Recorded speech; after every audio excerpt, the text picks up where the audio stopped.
பெரியாழ்வார் பெற்றெடுத்த பெண் பிள்ளை ஸ்ரீ ஆண்டாள் தாயாரை அடிபணிந்து வணங்கி இன்று மார்கழி 22ஆம் நாள் பாசுரம் அங்கன்மா ஞாலத்தரசர் அபிமான பங்கயமாய் வந்து நின் பள்ளி கட்டி கீழே என்ற ஒரு இனிய பாசுரம். இந்த பாசுரத்தின் மூலமாக ஆண்டாள் நமக்கு தெரிவிப்பது என்னவெனில், இறைவனை நாம் பார்ப்பதை விட இறைவன் நம்மை பார்க்க வேண்டும் என்ற ஒரு அரிய கருத்தை இந்த பாடலிலே பொதித்து நமக்கு வழங்குகின்றார். எல்லோரும் கோஷ்டியோடு கண்ணனுடைய வாசலை அடைந்து கண்ணனுடைய திருவடியை அடைந்த இவர்கள்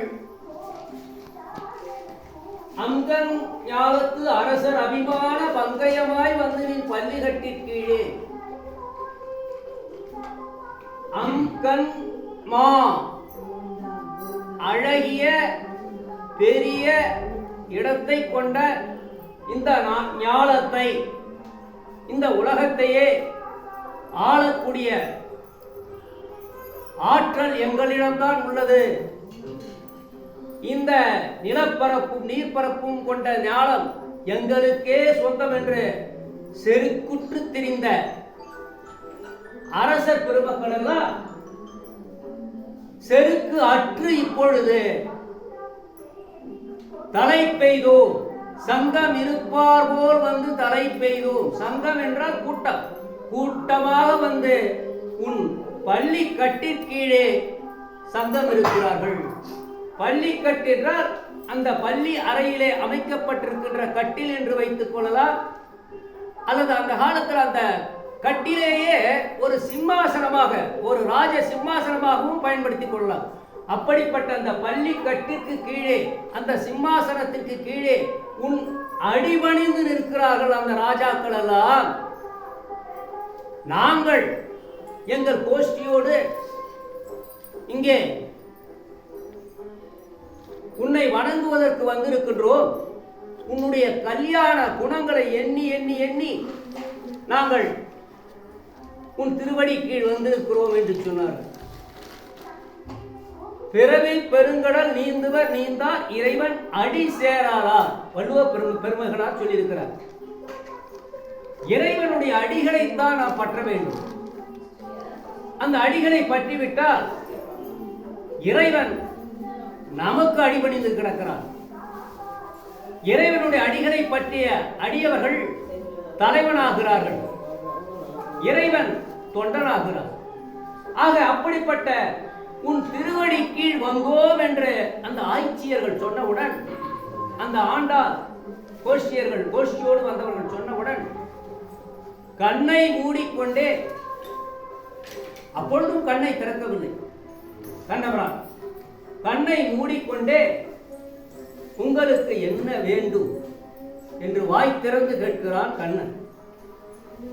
ஏன்னா நீங்கள் எல்லாம் என்னுடைய அடியவர்களாக மாறிவிட்டீர்கள். என் அடியவர்களை ரட்சிப்பதும் காப்பதும் என்னுடைய பணி. உங்களின் தேவை என்ன என்று சொல்லுங்கள் என்று சொன்னவுடன், அதற்கு தாமரை பூ போல செங்கன் சிரிச்சிறிதே என் மேல் விழியாவோ என்று கேட்கிறார்கள்.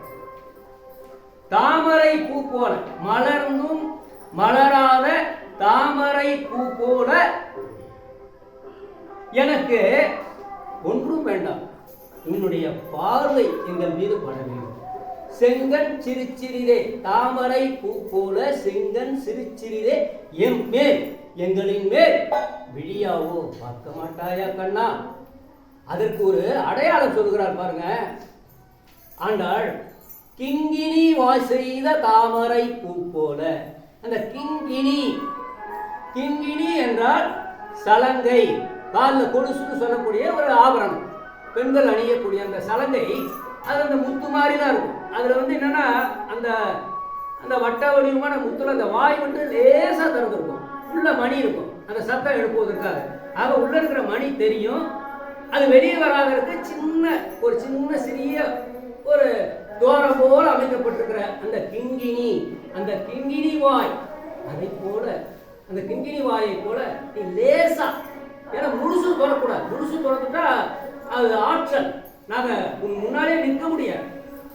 திருப்பதியில கூட நீங்க பாருங்க, அந்த கண்ணை பெருசா பெரிய நாமம் போட்டு கண்ணுடைய இதெல்லாம் அமைப்பெல்லாம் மறைச்சிருவாங்க பச்சை கற்பூரத்தால். ஏன்னா அந்த ஒளி இந்த அளவுதான் காட்ட வேண்டும் என்ற ஒரு கணக்கு இருக்கிறது. முழுமையும் காட்டிட முடியாது. ஆக அதை போல கிங்கினி வாய் செய்த தாமரை பூ போல செங்கன் சிரிச்சிருதே இனிமேல் விழியாவோ என்று வேண்டுகிறார். அப்பையும் கண்ணை துறக்கல, வேண்டுதலுக்கு அடிபணியில். திரும்ப சொல்றாங்க, திங்களும் ஆதித்யனும் எழுந்தார் போல். திங்கள்னா நிலா, சந்திரன் தமிழ்ல இன்னொரு பெயர், கிழமைன்னு ஒரு பெயர். சந்திரன், நிலா, மதி எல்லாம் நிலாவுக்குரிய பெயர். ஆதித்யன் கதிரவன், ஞாயிறு, தினகரன், தினகதிர் என்றெல்லாம் திங்களுக்கு பெயர். அதாவது சூரியனுக்கு. திங்களும் ஆதித்யனும் சூரியனும் சந்திரனுமாய் ஒரு சேர எழுந்திருக்கிற காட்சியை பார்க்கின்ற போது எவ்வளவு அழகாக இருக்கிறதோ அதை போல இன்னொரு உதாரணம் சொல்வார்கள். திங்கள் என்றால் வெப்பத்தை கொடுக்க, அதாவது திங்கள் என்றால் குளிர்ச்சியை தரக்கூடிய சந்திரன், ஆதித்யன் என்றால் வெப்பத்தை தரக்கூடிய சூரியன். இந்த திங்களை போன்ற ஒரு குளிர்ச்சியையும் பக்தர்களுக்கு காத்தருளக்கூடிய வெப்பத்தை கொடுக்கக்கூடிய அந்த திங்களை, சூரியனை போன்ற வெப்பத்தை கொடுத்து பகைவர்களை கண்டிக்கக்கூடிய அந்த காட்சியும் ஒரு சேர இருக்கின்ற கண்களை பெற்றிருக்கின்ற எம்பெருமானே, திங்களும் ஆதித்யனும் எழுந்தார் போல அங்கண் இரண்டு கொண்டு, அந்த இரண்டு கண்ணை கொண்டு எங்கள் மேல் நோக்குதியே, எங்களை பார், அதான் நாங்கள் வேண்டி வந்தது. பார்த்து என்ன செய்ய போறோம்? எங்கள் சாபம் இடிந்தேலோர் எம்பாவாய்.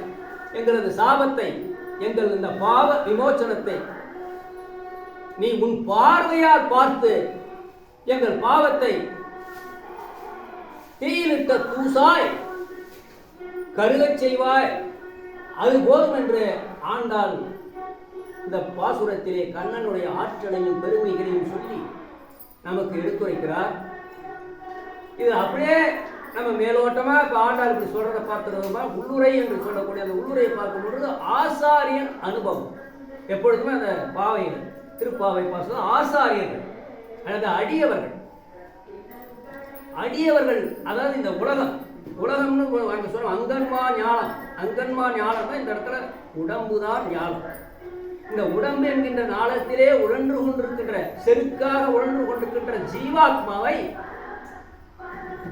சரியான நேரத்திலே பரமாத்மாவோடு இணைப்பதற்கு பாலமாக இருக்கக்கூடியவர்கள் அடியவர்கள். அந்த அடியவர்களுடைய அங்கன்மா ஞானம், அடியவர் கீழே, அவர்களது கட்டிலின் கீழே அவர்களின் அடிபணிந்து நாம் போற்ற வேண்டும்.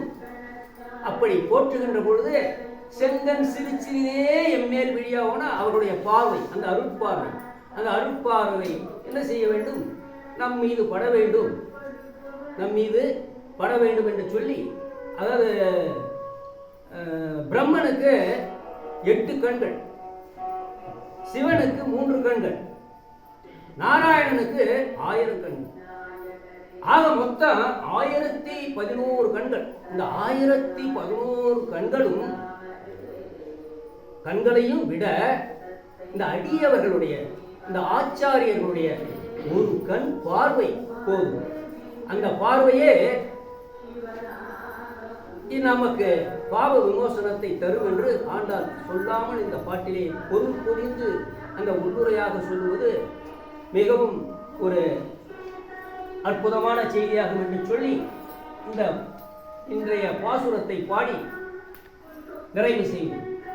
அங்கன்மா ஞாலத் தரசர விமான வங்கயமாய் வந்து நின் பள்ளி கட்டி கீழே சங்கம் இருப்பார் போல் வந்து தலை பெய்தோம்.